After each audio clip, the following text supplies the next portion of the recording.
Salam Skapsa Bisa, santun menuju prestasi dalam kompetensi. Oke, pelajar Skapsa, materi bimbingan dan konseling kelas 10 semester 1 hari ini adalah konsep diri. Ya, baiklah anak-anak, mari kita langsung ke materinya. Anda mungkin sering bertanya kepada diri sendiri tentang apa, siapa, dan bagaimana diri Anda. Pertanyaan tersebut merupakan suatu bentuk pencarian konsep diri. Konsep diri merupakan sesuatu yang dibentuk bukan ada secara otomatis.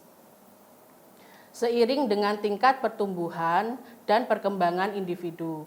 Oleh karena itu, pembentukan konsep diri berkaitan erat dengan lingkungan di mana individu hidup dan beraktivitas. Oke, seperti yang saya jelaskan di awal tadi mengenai konsep diri, sebelum kita membahas tentang materinya, saya akan jelaskan dulu apa tujuan kita mempelajari konsep diri terutama untuk remaja.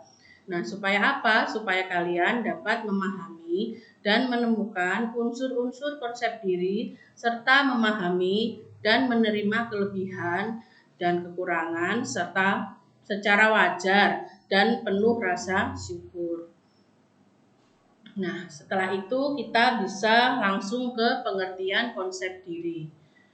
Bisa kalian lihat, konsep diri adalah pandangan individu mengenai siapa diri individu, jadi siapa diri kita ini. Dan itu bisa diperoleh lewat informasi yang diberikan orang lain pada diri individu. Jadi konsep diri itu bisa kita tahu dari orang lain. Jadi merupakan penilaian orang lain pada diri kita. Itu menurut Mulyana pada bukunya yang ditulis tahun 2000. Yang kedua, konsep diri merupakan inti dari pola kepribadian. Banyak kondisi dalam kehidupan remaja yang turut membentuk pola kepribadian melalui pengaruhnya pada konsep diri seperti perubahan fisik dan psikologis pada masa remaja. Hal itu dijelaskan oleh Harlock tahun 1999. Pengertian berikutnya tentang konsep diri yaitu merupakan gambaran yang dimiliki seseorang tentang dirinya yang dibentuk melalui pengalaman-pengalaman yang diperoleh dari interaksi dengan lingkungannya. Jadi konsep diri bisa diperoleh juga dari interaksi kita, apa yang kita lakukan dengan lingkungan, terutamanya itu lingkungan keluarga sebagai tempat interaksi kita pertama kali. Nah, itu dijelaskan menurut pengertian Agustiani yang ditulis dalam bukunya tahun 2006. Yang terakhir dapat kita simpulkan bahwa konsep diri adalah semua ide-ide, pikiran, kepercayaan, dan pendirian yang diketahui individu tentang dirinya dan mempengaruhi individu dalam berhubungan dengan orang lain. Nah, dari konsep diri itu ada beberapa komponen. Yang pertama adalah gambaran diri, yaitu sikap individu terhadap tubuhnya, baik secara sadar maupun tidak sadar, meliputi performance atau penampilannya, kemudian potensi tubuh, persepsi, dan perasaan tentang ukuran dan bentuk tubuh. Jadi bisa kita simpulkan kalau gambaran diri itu adalah secara fisik ya, jadi bisa dilihat, kita bisa tahu, kita bisa berkaca, kita tahu diri kita, bentuk tubuh kita seperti apa, potensi dari tubuh kita itu yang terbaik apa, misalkan hidungnya mancung, kemudian rambutnya lurus, bagus, seperti itu. Kemudian komponen kedua adalah ideal diri, yaitu persepsi individu tentang perilakunya yang disesuaikan dengan standar pribadi yang terkait dengan cita-cita. Nomor 3, harga diri adalah penilaian individu terhadap hasil yang dicapai dengan cara menganalisis seberapa jauh perilaku individu tersebut.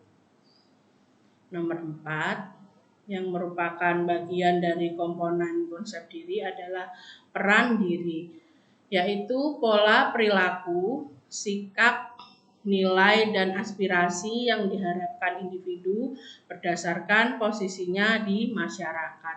Jadi kita tahu peranan kita itu apa di masyarakat. Jadi itu merupakan konsep diri yang terkait dengan peranan diri.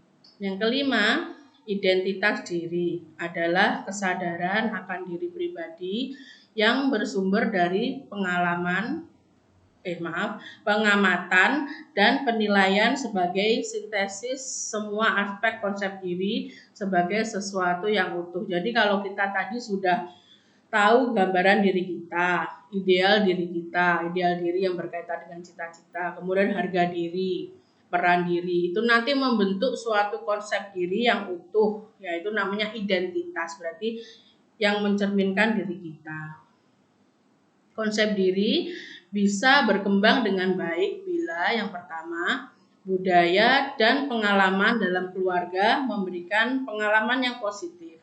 Jadi semakin keluarga kalian itu normal, lingkungannya normal, baik sesuai norma yang ada, itu pasti akan membentuk konsep diri kalian yang baik. Berbeda kalau ada di lingkungan yang negatif, itu juga akan membentuk konsep diri kita negatif. Karena sering kali kita lihat hal-hal yang negatif itu, jadi kita merasanya hal itu biasa saja, padahal hal itu tidak baik, seperti itu. Nah, kemudian bisa berkembang dengan baik bila individu memperoleh kemampuan yang berarti, yaitu kemampuan berkaitan dengan apa yang paling kamu bisa dalam dirimu, itu apa kemampuanmu. Nah, itu kalau bisa kamu kembangkan, itu nanti akan dapat membentuk konsep diri yang baik. Selanjutnya, mampu beraktualisasi diri sehingga individu menyadari potensi yang ada pada dirinya. Jadi, kamu harus mewujudkan apa yang ada pada dirimu. Hal-hal yang paling kamu kuasai itu sebaiknya kamu aktualisasikan. Jadi, kamu tunjukkan sehingga dapat menjadi potensi yang berharga dari diri kamu sendiri. Nah, melihat konsep diri dari 4 sudut pandang. Yang pertama, konsep diri positif atau tinggi, dan konsep diri negatif atau rendah. Nomor 2, konsep diri fisik dan konsep diri sosial. Sudut pandang ini membedakan pandangan diri kita sendiri atas pribadi kita dan pandangan masyarakat atas pribadi kita. Jadi, seringkali apa yang kita tunjukkan itu yang akan dinilai oleh masyarakat.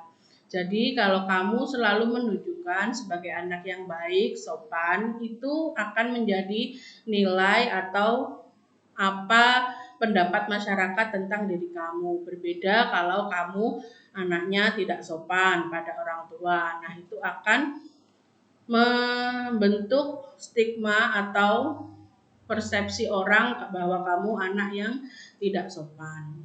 Berikutnya, konsep diri emosional dan konsep diri akademis.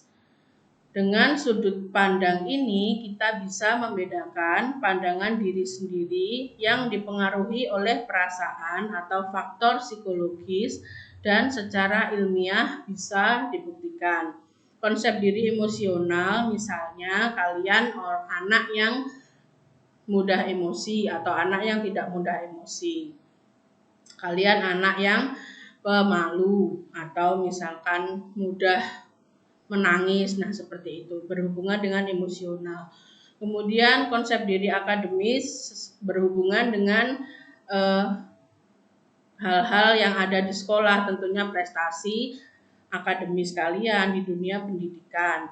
Kalau kamu misalkan dari kecil TK berprestasi, dari SD berprestasi, nilainya baik, itu akan membuat kalian mendapat penilaian atau konsep diri kalian itu jadi anak yang pandai, berprestasi, seperti itu.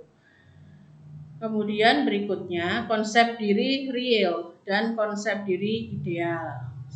Sudut pandang ini membedakan diri kita yang nyata atau sebenarnya dan yang kita cita-citakan. Jadi kadang ada orang yang tidak mengetahui potensinya, sehingga antara konsep diri real, jadi misalkan dia pandai lebih condong ke mata pelajaran sosial, tetapi cita-citanya lebih ke arah yang sains seperti itu. Jadi pengennya orangnya pandai sosial sebetulnya dalam mata pelajaran ilmu sosial, tetapi pengen jadi dokter. Nah itu kan antara kenyataan dengan yang dicita-citakan itu kan tidak sesuai. Jadi konsep diri itu sangat penting.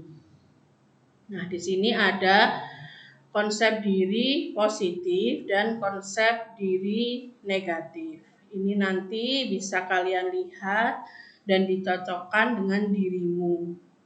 Saya tuh termasuk yang memiliki konsep diri positif atau negatif, bisa kalian lihat. Contohnya itu ya, konsep diri negatif di situ orangnya peka terhadap kritik. Jadi kalau dikritik itu sangat-sangat peka.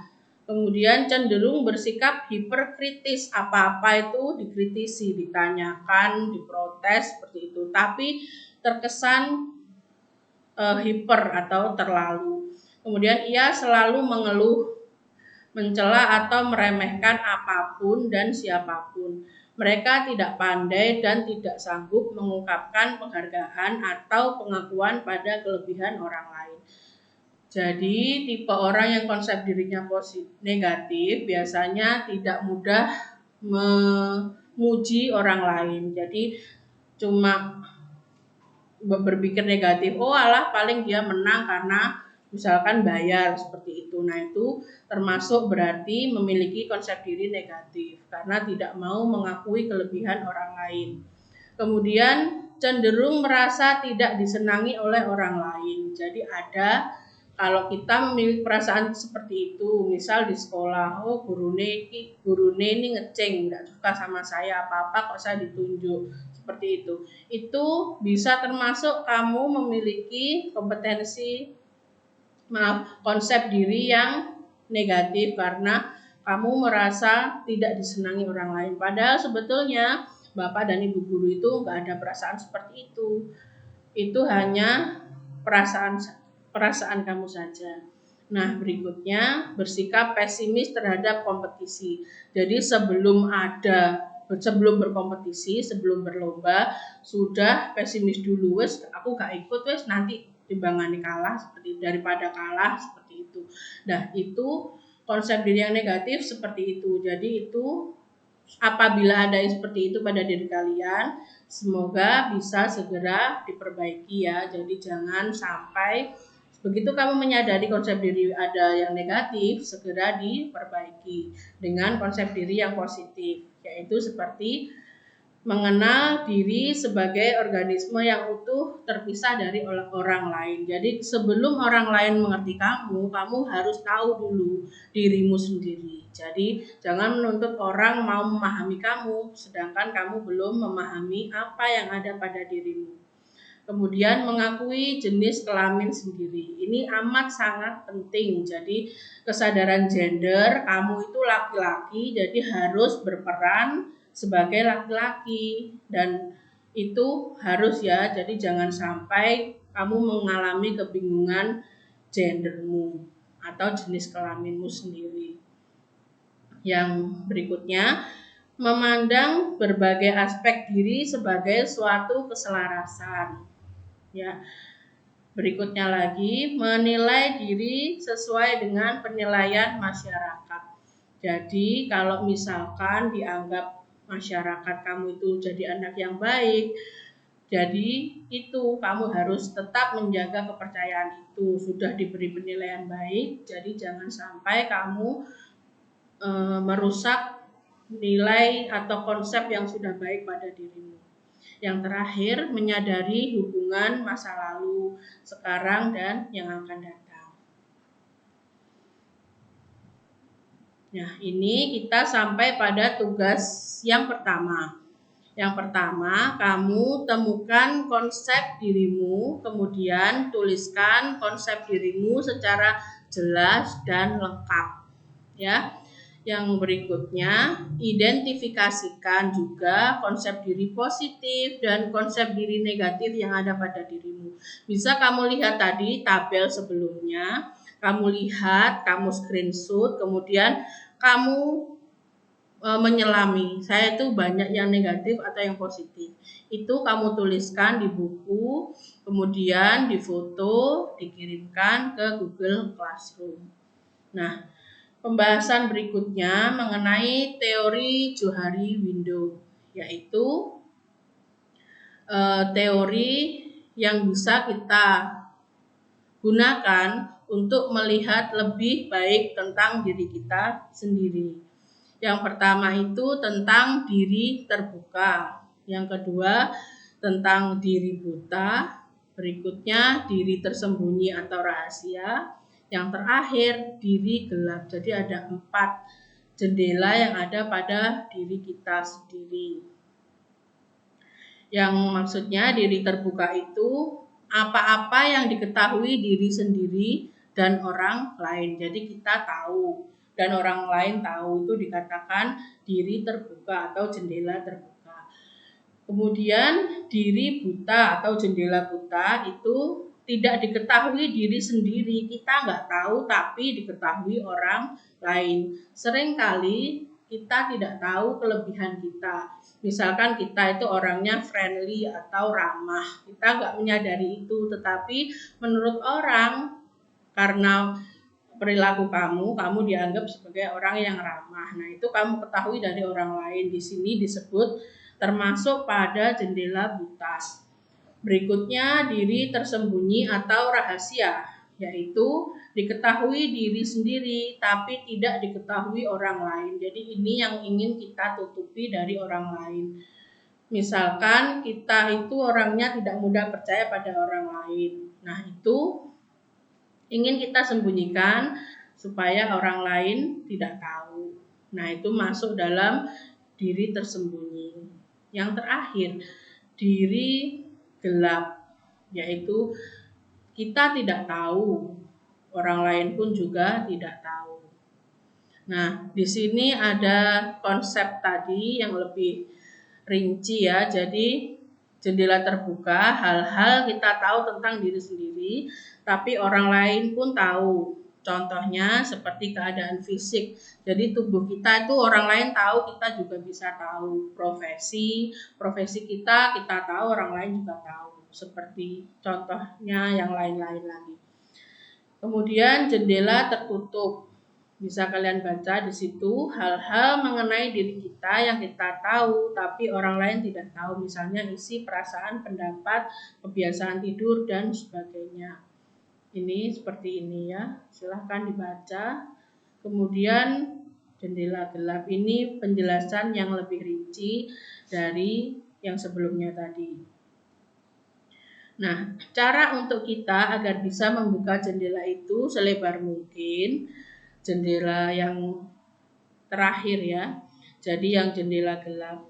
Caranya dengan satu, cobalah untuk selalu terbuka kepada orang lain. Jangan menjadi orang yang munafik dengan berlagak diri kita itu perfect atau sempurna. Dengan adanya keterbukaan, maka teman-teman kita pun akan bisa terbuka pada kita. Jadi apa yang kamu harapkan dari orang lain itu kamu lakukan dulu sehingga ada feedback atau umpan balik yang sama. Kalau kamu jahat sama orang, jangan mengharap orang lain itu baik pada kamu. Orang pasti kan inginnya seimbang. Jadi apa yang ingin kita dapatkan yaitu yang kita berikan pada orang. Yang kedua, bersikaplah apa adanya, karena dengan sikap kita yang natural tanpa dibuat-buat, maka kita akan mulai bisa menjadi diri kita sendiri. Istilahnya be yourself itu ya, jadi kamu atau kita harus menjadi diri kita sendiri supaya orang lain dapat menerima kita dengan baik. Supaya untuk yang berikutnya, mau menerima saran maupun kritik dari orang lain. Kritikan negatif akan membuat kita semakin baik. Jadi kita tahu apa yang jelek pada diri kita untuk kemudian kita perbaiki. Jangan menutup hati dan pikiran untuk kritik-kritik yang membangun ya. Jadi kita harus mau menerima kritik. Yang terakhir, cobalah untuk berteman dengan siapa saja. Jangan hanya pada satu komunitas saja. Selama itu membawa dampak yang positif. Jadi seperti pergaulan, kamu harus bisa menyeleksi yang baik-baik, teman yang baik, lingkungan yang baik, itu akan membawa dampak yang positif pada diri kamu. Kita sampai ke tugas yang kedua, yaitu berdasarkan penjelasan jendela Johari, jendela terbuka, yaitu wilayah terbuka atau open self, merupakan sifat atau kepribadian yang bisa mudah dilihat oleh diri sendiri maupun orang lain. Tuliskan jendela terbuka ini pada dirimu. Jadi kamu identifikasi dulu, contohnya sudah ada di slide sebelumnya. Kamu identifikasi dulu, kemudian tuliskan jendela terbuka ini pada dirimu. Ya, saya tunggu pekerjaan kalian di Google Classroom. Upayakan mengerjakan sesuai dengan tanggal yang sudah tertera pada jadwal. Oke, terima kasih. Demikian penjelasan mengenai konsep diri. Baiklah anak-anak, demikian materi hari ini mengenai konsep diri. Jangan lupa catat pertanyaan untuk tugas bimbingan dan konseling yang ketiga, serta kerjakan dan kirimkan ke Google Classroom sesuai dengan tanggal tugasnya. Nah, bagaimana? Mudah bukan?